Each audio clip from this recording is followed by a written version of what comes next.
istilah untuk SKPKD. Ya, untuk Satuan Kerja Pengelola Keuangan Daerah. Yang berikutnya itu ada yang disebut dengan PPKD namanya.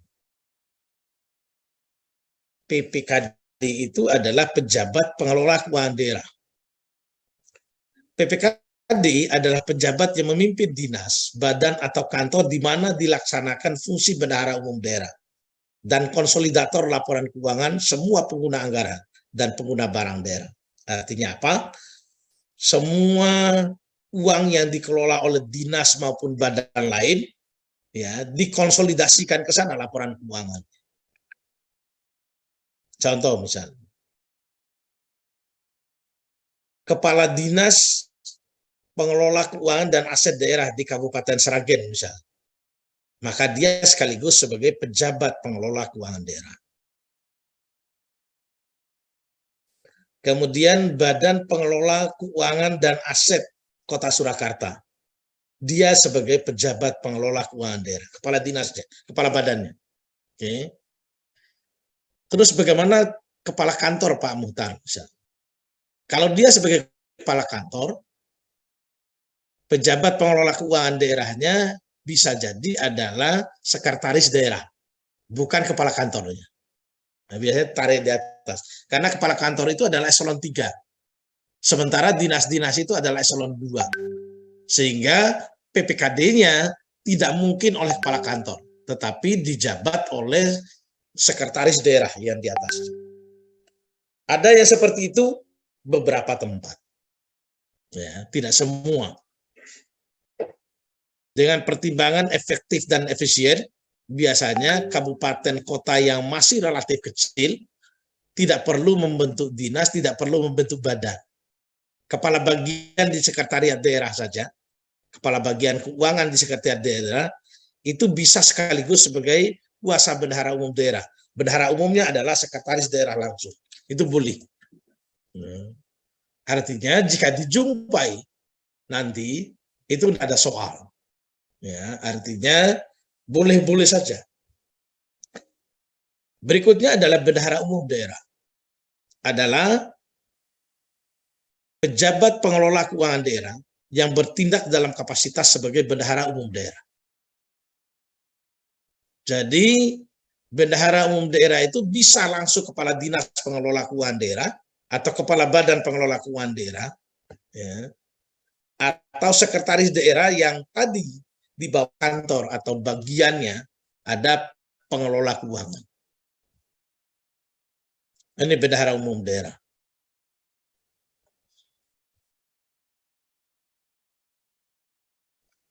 Di pemerintah pusat, bendahara umum nasional itu adalah Kementerian Keuangan. Kementerian Keuangan. Operasional bendahara umum negara itu adalah Dirjen Perbendaharaan Negara. Jadi ada BUN.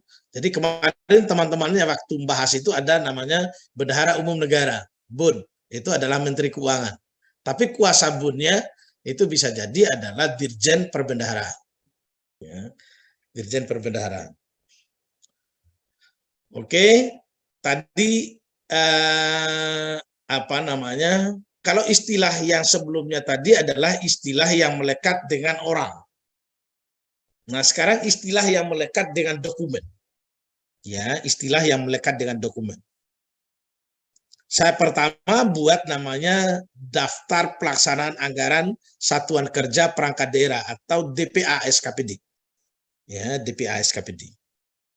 Kenapa ini saya buat pertama? Karena nanti waktu praktek kita harus punya DPA dulu. DPA ini sebagai dasar orang mencatat akuntansi anggarannya di SKPD itu, di Satuan Kerja pemerintah daerah yang bersangkutan. DPA SKPD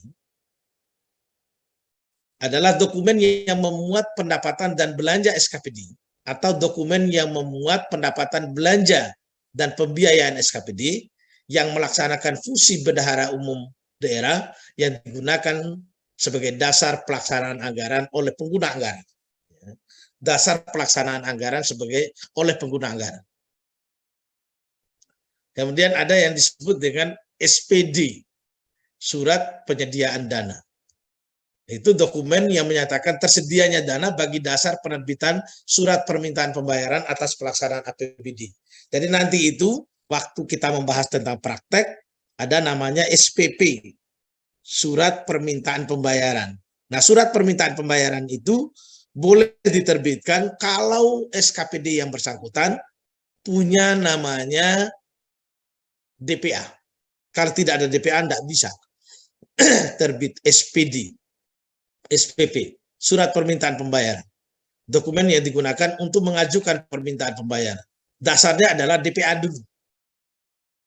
Ya, dasarnya DPA dulu.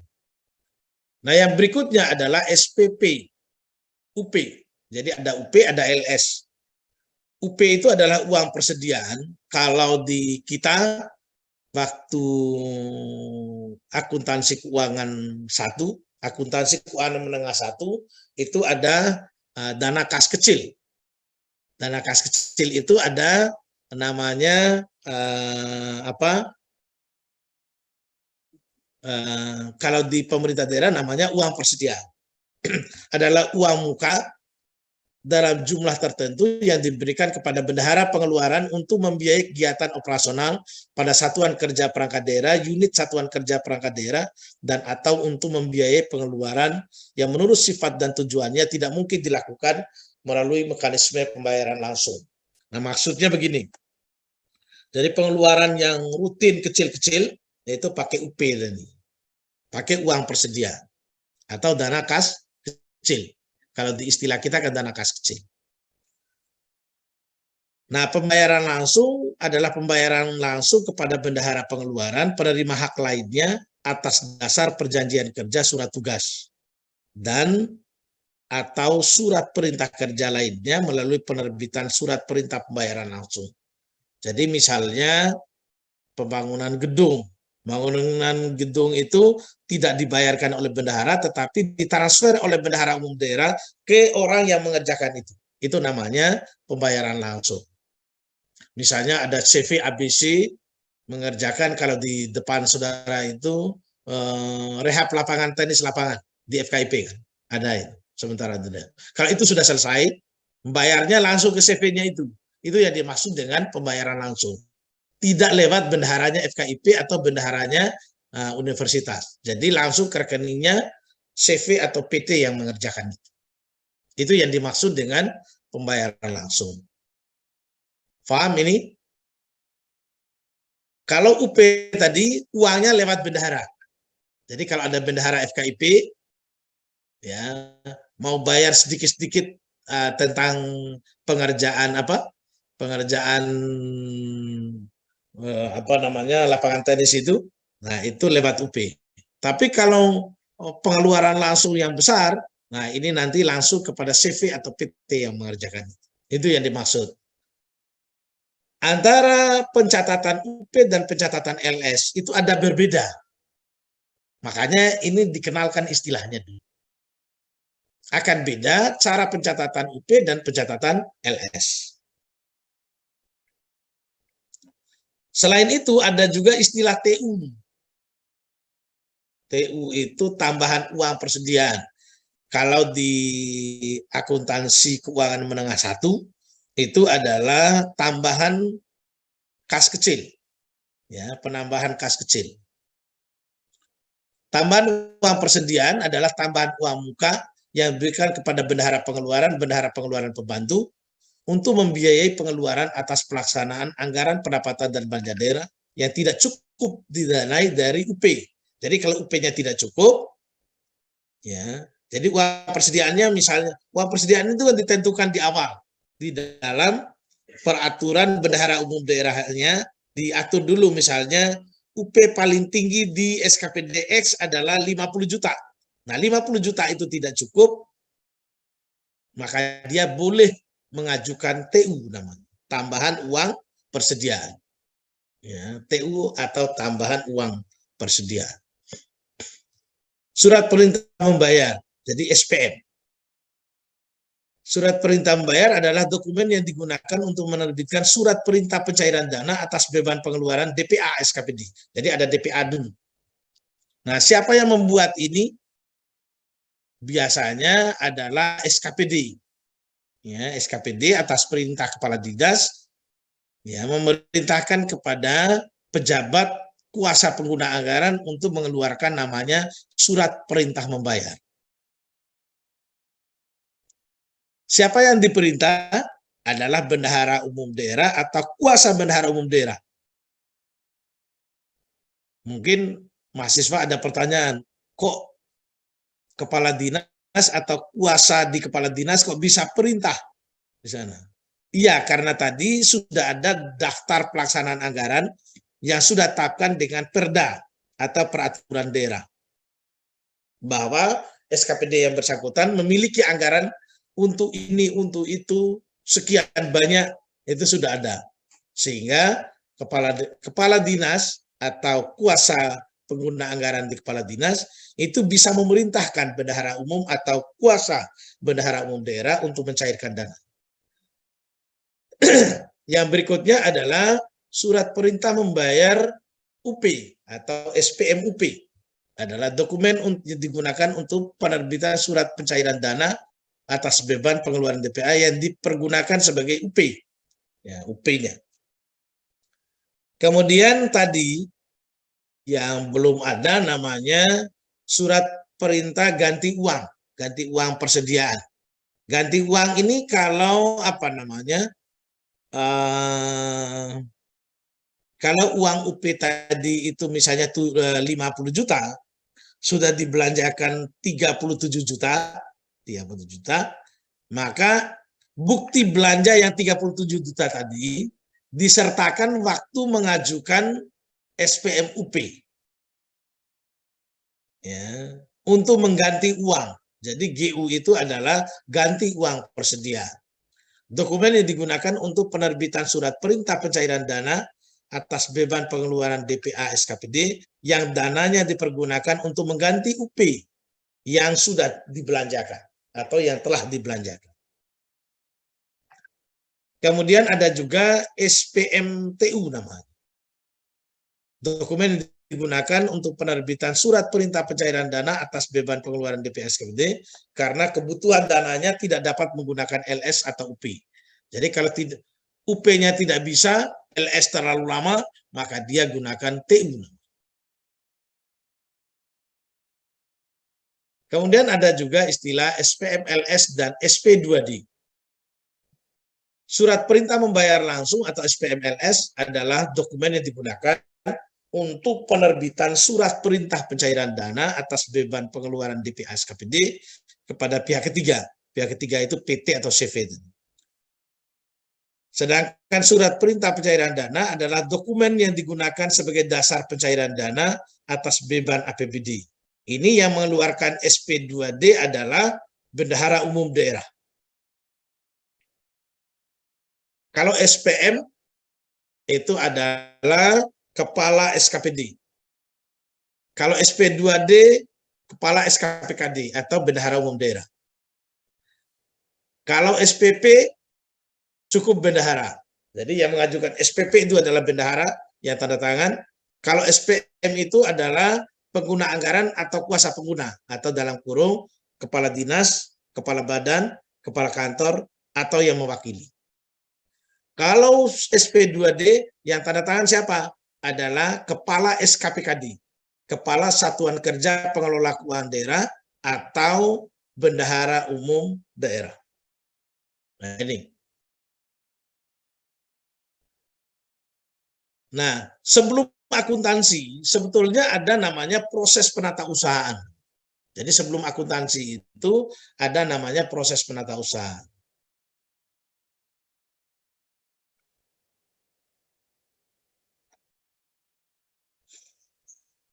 Nah, proses penatausahaan pada SKPD, prosedur penataan penerimaan, yaitu berkaitan dengan uang-uang yang diterima. Kemudian selalu ada dua di penatausahaan itu. Ada penatausahaan penerimaan dan ada penatausahaan bendahara pengeluaran. Penatausahaan bendahara penerimaan selalu ada kaitannya dengan pendapatan dan tidak pernah mengurus belanja. Jadi kalau ada bendahara penerimaan ngurus belanja, itu sudah bahaya organisasi. Oke. Kemudian prosedur penatausahaan pengeluaran, seluruhnya mengurus belanja, tidak pernah mengurus pendapatan.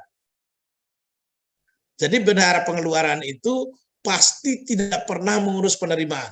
Kalau dia mengurus penerimaan, itu juga bahaya. Indikasi bahwa pengelolaan keuangan di pemerintah itu tidak bagus. Ya.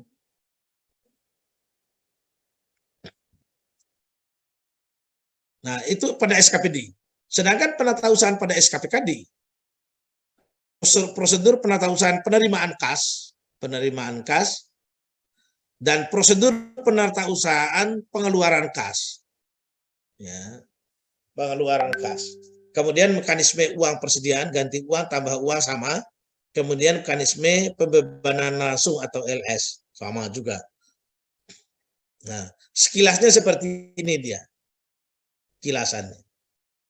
Jadi proses penatausahaan itu di dokumen pokok penganggarannya itu ada RPJMD, rencana pembangunan jangka menengah daerah atau RKPD, rencana kerja pembangunan daerah. Kemudian itu ada KUA atau kebijakan umum anggaran, kemudian ada PPAS, ya, PPAS plafon dan anggaran sementara, prioritas dan plafon anggaran sementara. Kemudian ada RKASKPD, jadi rencana kerja dan anggaran satuan kerja perangkat daerah. Kemudian kumpulan dari ini dinas-dinas, seluruh dinas. Kumpulan dari anggaran dinas-dinas ini, kalau digabung itu namanya rencana anggaran pendapatan dan belanja daerah. Dievaluasi oleh DPRD, kemudian menjadi perda atau peraturan daerah tentang anggaran pendapatan dan belanja daerah. Penjabaran APBD atau rincian itu nanti berbentuk daftar pelaksanaan anggaran satuan kerja perangkat daerah. Ya, ini tadi yang disebut dengan DPA. Lalu kemudian setelah DPA ini ada anggaran kas. Terus pertanyaannya, anggaran kas itu apa Pak Muhtar? Nah, anggaran kas itu DPA masing-masing SKPD, dia menjadwalkan kegiatan ini dilaksanakan tanggal berapa, jumlah anggarannya berapa. Kegiatan ini dilaksanakan kapan, kemudian jumlah anggarannya berapa. Itu namanya anggaran kas. Jadi jadwal pelaksanaan kegiatan oleh masing-masing SKPD, ya, dari DPA SKPD yang dimiliki masing-masing, dengan terjadwal diinformasikan ke BUD, supaya BUD tahu mengatur cash flow-nya. Bahkan di dalam peraturan, di dalam undang-undang tentang pengelolaan keuangan daerah, anggaran kas masing-masing SKPD wajib disampaikan kepada BPK, supaya BPK tahu. Nah, ini dokumennya. Kalau tadi dokumen pokok pelaksanaan anggaran, lanjutannya setelah anggaran kas namanya SPD, surat penyediaan dana. Nah, surat penyediaan dana ini, surat penyediaan dana ini yang diterbitkan oleh teman-teman di anggaran, ya, di anggaran. Jadi di keuangan itu ada bagian anggaran yang nanti dia menerbitkan namanya SPD, ya, namanya SPD. Lalu kemudian SPD ini bisa melahirkan SPPLS, bisa melahirkan juga SPPUP, SPPGU, SPPTU, tergantung rencana anggaran kasnya tadi. Nah, rencana anggaran kas itu yang menentukan. Kemudian SPPLS melahirkan SPMLS, SPMLS melahirkan SP2DLS. Begitu juga SPPUP, GU, dan TU melahirkan SPMUP, GU, dan TU, dan juga melahirkan SP2D, UP, GU, dan TU.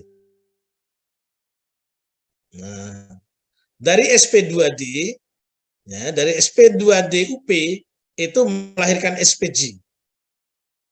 Terus SP2DLS tidak ada SPJ. Tetapi bukti pekerjaan yang dilakukan oleh pihak ketiga. Ya. Jadi yang perlu SPJ itu adalah UP, GU atau TU. Terus SP2DLS apa buktinya? Bukti serah terima barang. Jadi SP2DLS itu baru keluar kalau barangnya sudah datang. Bahkan sebelum SPPLS keluar, barangnya harus ada dulu. Ya, barang dulu. Sedangkan UP itu percaya saja kepada bendahara bahwa ada barang atau tidak barang dikasih uang dulu. Sehingga UP itu kan cenderung kecil jumlahnya. Tetapi kalau LS sesuai dengan prestasi jumlah barang yang datang. Kalau barang yang datang misalnya perusahaan itu membeli gedung, ya nilai gedungnya berapa? Itu yang diterbitkan. Kalau nilai gedungnya 10 miliar, maka SPPLS-nya adalah 10 miliar. SP2DLS-nya 10 miliar. Kalau yang ini, PGUTU, itu jumlahnya paling banter puluhan juta. Nggak ada yang ratusan juta. Tetapi kalau SPPLS itu bisa puluhan miliar, karena barang sudah ada. Tidak perlu SPJ. Nah, apa nama SPJ-nya? Surat serah terima barang. Ya, surat serah terima barang. Sehingga dalam LS ini ada namanya apa namanya PPHP namanya. PPHP, pejabat penerima hasil pekerjaan. Bukan pejabat pemberi harapan palsu. Ya. Jadi namanya PPHP itu pejabat penerima hasil pekerjaan. Jadi kalau dia menandatangani itu, kemudian di kemudian hari dia audit bahwa barang yang diterima itu tidak sesuai dengan spek yang diperjanjikan, maka yang maksud di penjara adalah pejabat penerima hasil pekerjaan tadi. Berarti dia menandatangani tidak mengecek dulu bahwa barang itu sesuai dengan perjanjian atau tidak. Barang itu sesuai dengan kebutuhan atau tidak. Dia juga yang mengatakan bahwa barang itu tidak sesuai dengan spek yang diperjanjikan.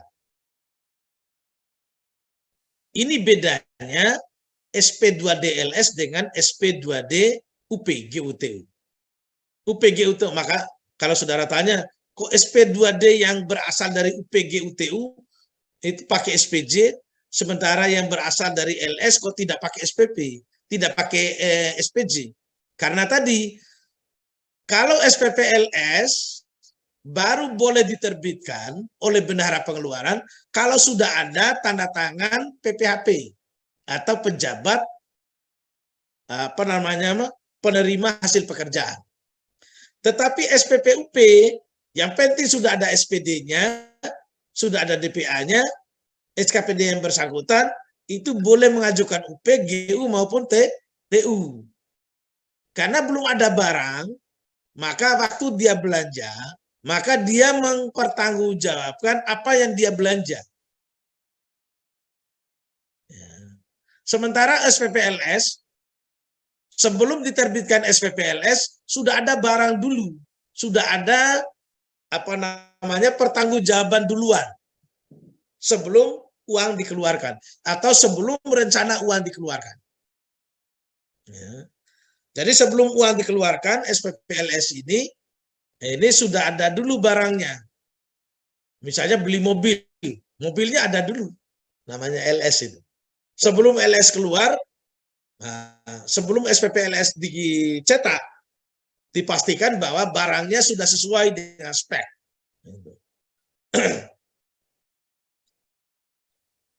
Oke, ini istilah saja.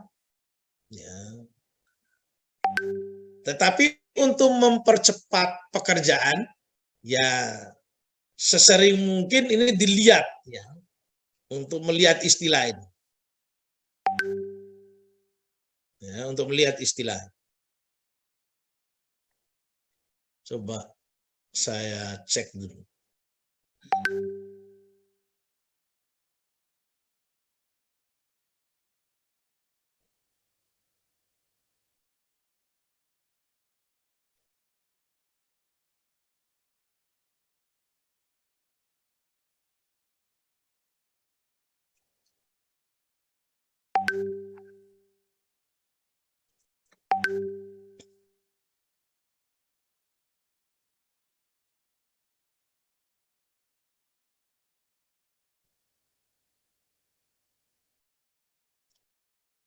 Nah, di SKPD itu ada contoh pencatatan akuntansi.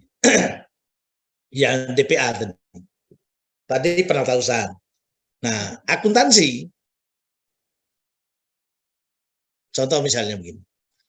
Berdasarkan dokumen pelaksanaan anggaran SKPD atau DPA SKPD, PPK SKPD, PPK itu pejabat penata usaha keuangan Satuan Kerja Perangkat Daerah, mencatat estimasi pendapatan di debit sebesar total anggaran pendapatan dan apropriasi belanja di kredit sebesar total anggaran belanja. Selisih antara anggaran pendapatan dan anggaran belanja dicatat estimasi perubahan saldo di debit. Atas transaksi di atas, PPK SKPD membuat jurnal sebagai berikut. Estimasi pendapatan, ya, estimasi perubahan saldo dan apropriasi belanja. Ya, dan apropriasi belanja. Nah, Pak Muhtar, contoh dokumen DPA itu seperti apa? Contoh, ini yang ringkas saja. Yang ringkas.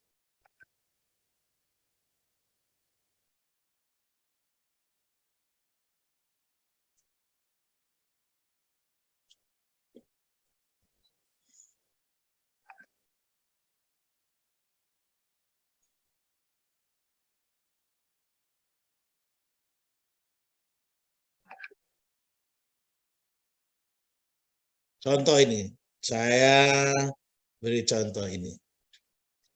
Dokumen, nah ini total pendapatannya 11.704.981.377. Ini pendapatan.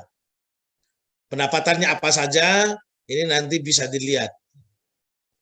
Terus total belanjanya adalah 11.731.405.877. Ya, 11.731.405.877. Total pendapatnya 11.704. Ini 731. Berarti ada total defisit anggaran. Ya, total defisit anggarannya 26.424.500. Kelihatan enggak? Terlihat, Pak. Oke. Kalau ini di jurnal, ya, kalau ini di jurnal, contohin. Jurnal sesuai dengan penjelasan tadi. Sesuai dengan penjelasan tadi. Ya, kalau ini di jurnal. Penjelasannya tadi kan begini. Sorry. Penjelasannya bahwa ya,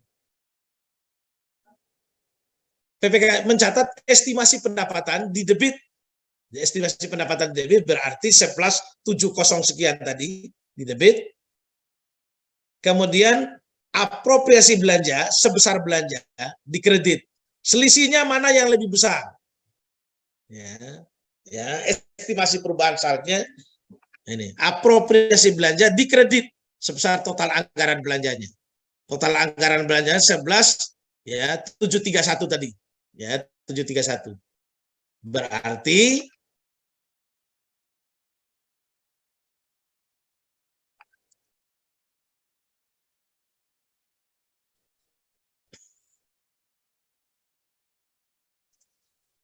dalam kasus ini tadi ya ada defisit sekian, maka kita debit di sini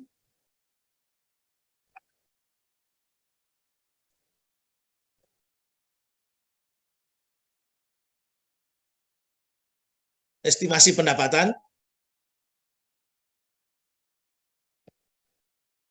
Lalu kemudian di bawah ini apropriasi belanja sebanyak belanja. Kita lihat debit dan kreditnya. Kalau ini sisi debit, kemudian ini sisi kredit.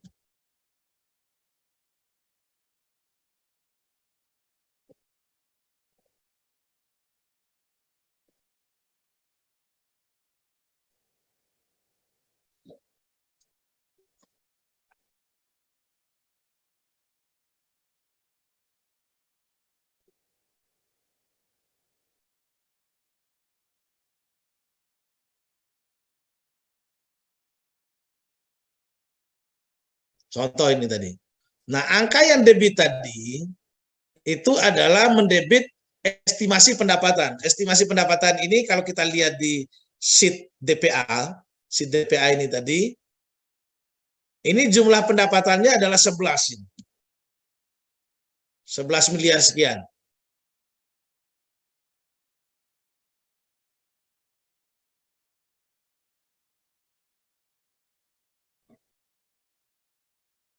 Nah, ini. Lalu kemudian ada juga tadi belanjanya. Belanjanya dia bilang 11.731, lebih banyak.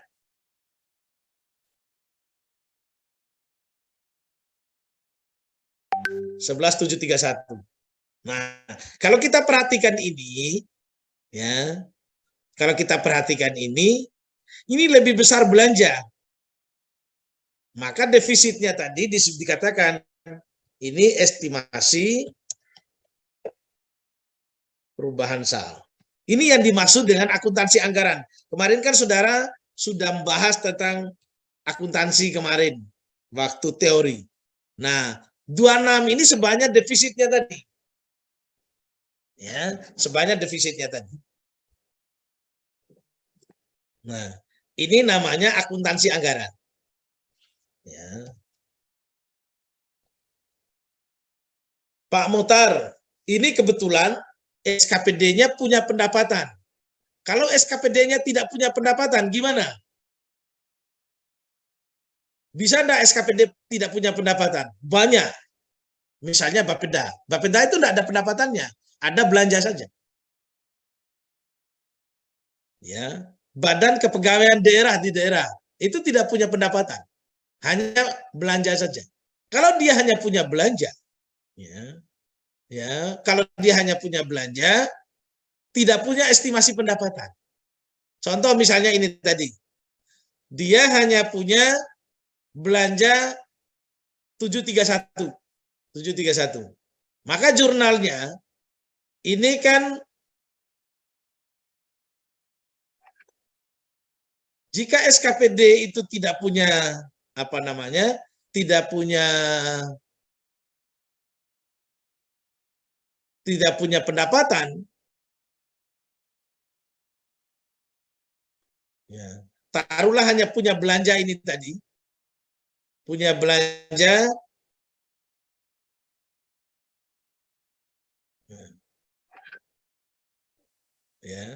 punya belanja 11.731. Maka ini tidak ada dia. Jurnal estimasi pendapatan tidak ada. Langsung debitnya adalah estimasi perubahan saldo. Ya, estimasi perubahan saldo. Ini kalau tidak punya belanja. Ya, kalau tidak punya belanja. Kalau tidak punya pendapatan. Terus Pak Muhtar, bagaimana kalau pendapatannya lebih banyak daripada belanjanya? Ya, kalau pendapatannya lebih banyak daripada belanjanya. Bisa jadi enggak? Bisa. Ada SKPD yang lebih banyak pendapatannya. SKPKD misalnya lebih banyak pendapatannya. Kalau lebih banyak pendapatannya, contoh misalnya di sini.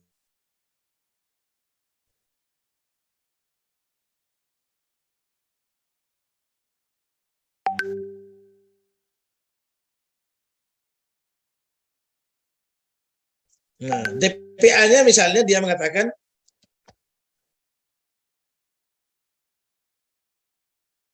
pendapatannya misalnya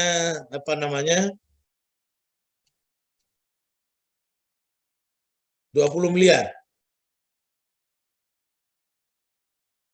Belanjanya 5.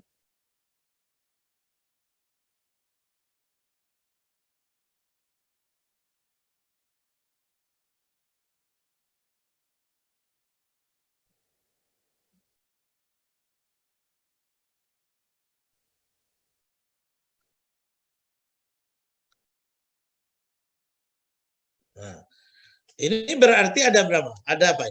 Surplus. Ada surplus sebesar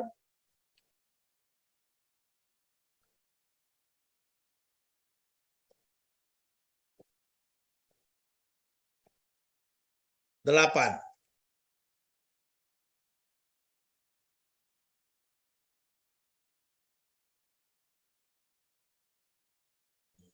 Ada surplus sebesar 8.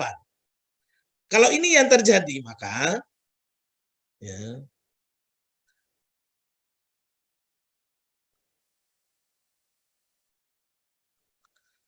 jurnalnya beda lagi. Ya, jurnalnya beda lagi. Estimasi pendapatannya adalah 20. Apropriasi belanjanya adalah 11, sama. Kemudian yang bawah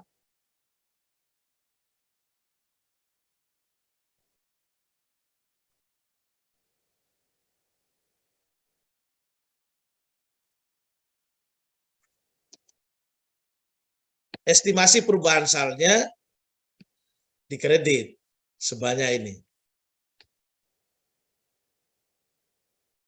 Ya.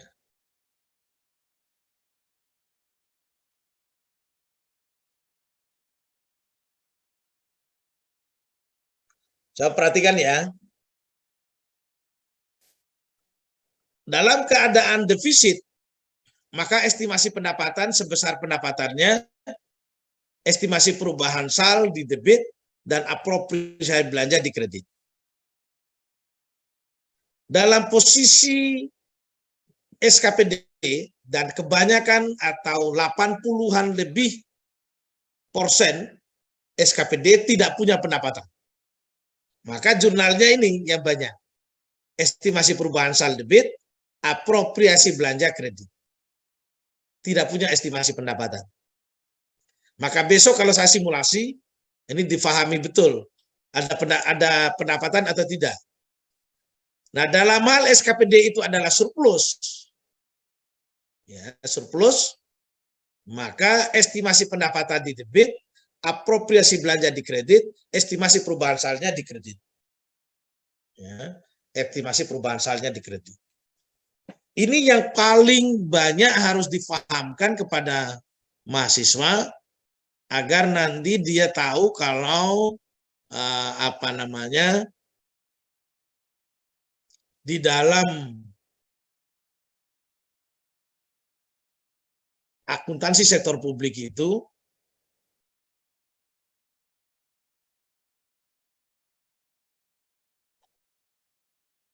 jadi ada akuntansi anggarannya. Jadi ada akuntansi anggaran. Nanti saya kirim nanti untuk yang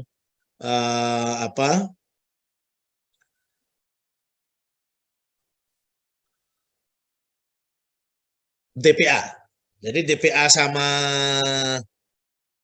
ini tadi yang belum saya sampaikan kepada saudara. Yang sudah jawaban UTS sama pengenalan istilah. Akuntansi SKPD tadi belum ya. Nanti dikirim dengan DPA. Ini akuntansi anggaran pada SKPD. Berikutnya, jadi kalau ada penerimaan pajak daerah, debitnya kas di bendahara penerimaan. Tadi kan sudah kita katakan bahwa bendahara penerimaan tidak pernah ngurus belanja, yang dia urus itu adalah pendapatan. Kas di bendahara penerimaan, kemudian pendapatan pajak daerah LO. Ini perhatikan ini LO. Sebagai transaksi realisasi anggaran, PPK SKPD mencatat estimasi perubahan sal di debit dan pendapatan pajak daerah LRA sesuai rincian objek terkait di kredit dengan jurnal. Ini tadi, estimasi perubahan sal, pendapatan pajak daerah. Jadi pada saat menerima uang, sama ini. Karena di struktur elemen dan struktur laporan keuangan pemerintah daerah kan saudara kemarin sudah mencatat. Ada namanya pendapatan LO dan ada pendapatan LRA. Kalau saudara perhatikan semua presentasi teman-temannya, untuk praktek ini sudah tidak sulit. Kemarin sudah disampaikan ya, oleh temannya, ada pendapatan LO, ada pendapatan LRA. Jadi ada pendapatan LO dan ada pendapatan LRA. Contoh,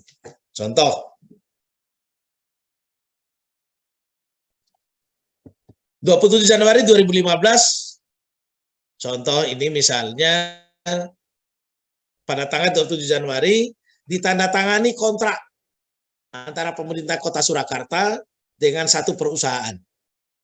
Nah, 27 Januari.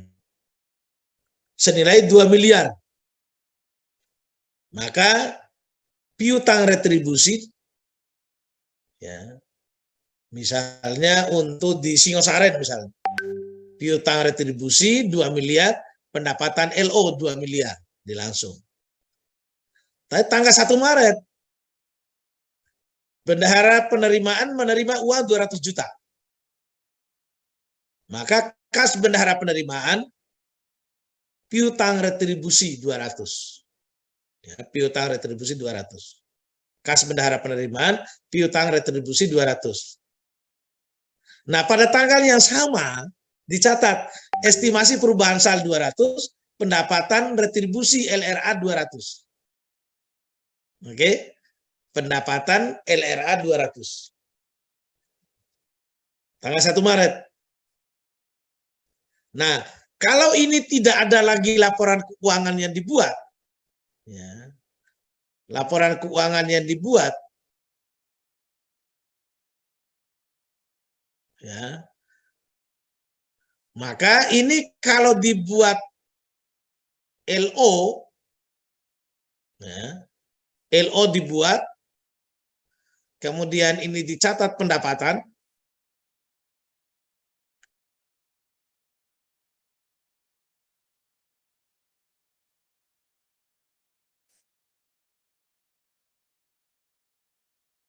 nah, maka pendapatannya adalah 2 miliar. Nah, tetapi kalau begitu sebaliknya, ya, sebaliknya kalau LRA,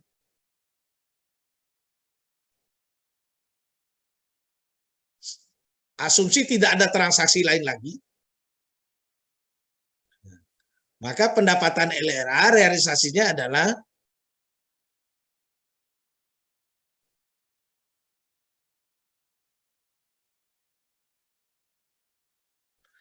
ini adalah 200 juta saja.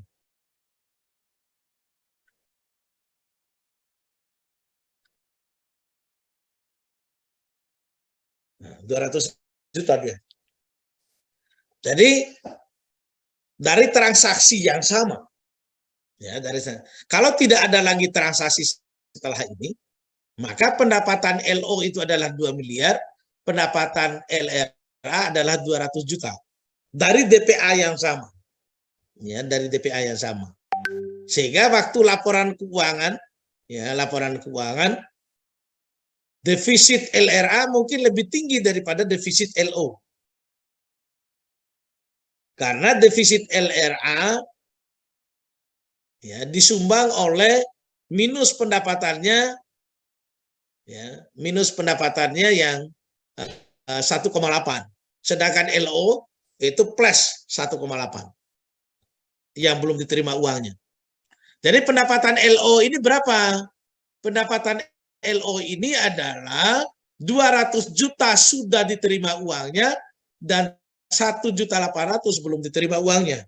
Sedangkan pendapatan LRA hanya yang sudah diterima uangnya 200 juta. Ya. Kenapa? Karena LRA mencatat transaksi kalau ada uang masuk dan ada uang keluar.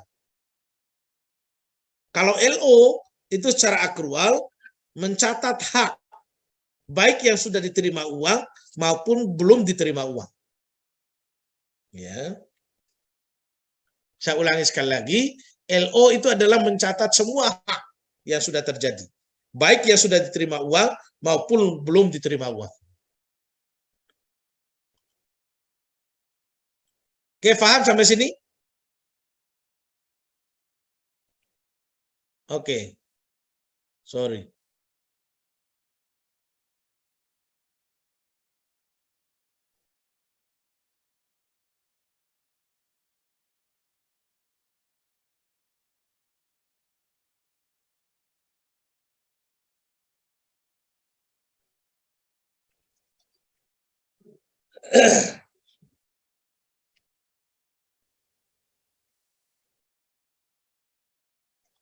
Nah, bendahara penerimaan kadang-kadang itu menyetor uang tadi yang dari bendahara yang dia terima.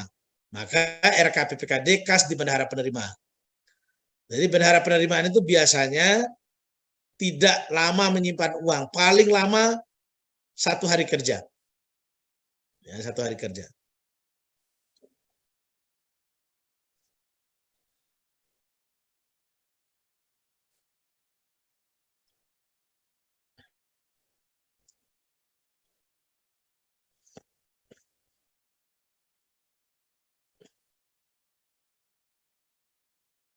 Nah, ini kalau belanja. Nah, kalau belanja itu apa namanya? Ada beban, ada belanja.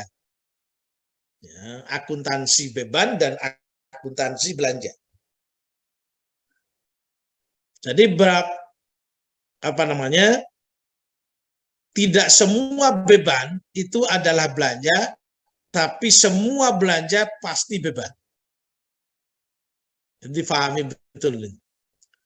Jadi tidak semua beban itu adalah belanja, tetapi belanja pasti semuanya adalah beban. Ya. Artinya di dalam beban kemungkinan ada belanja, tetapi di dalam belanja pasti ada beban. Oke, saya rasa untuk sementara itu saya akan kirim DPA dan materi ini untuk saudara pelajari, dan insya Allah minggu depan kita sudah mulai praktek, dan sebelumnya saya kirim dulu soal simulasi dan DPA ini ya beserta bukunya yang akan kita cetak sebagai buku praktek, karena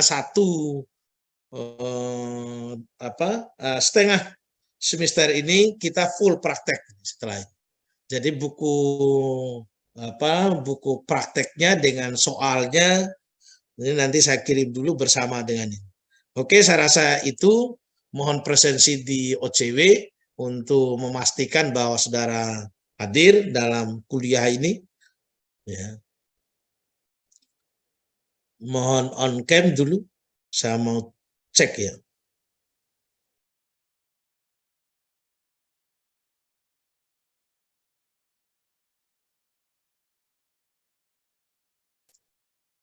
Oke, sip, cukup.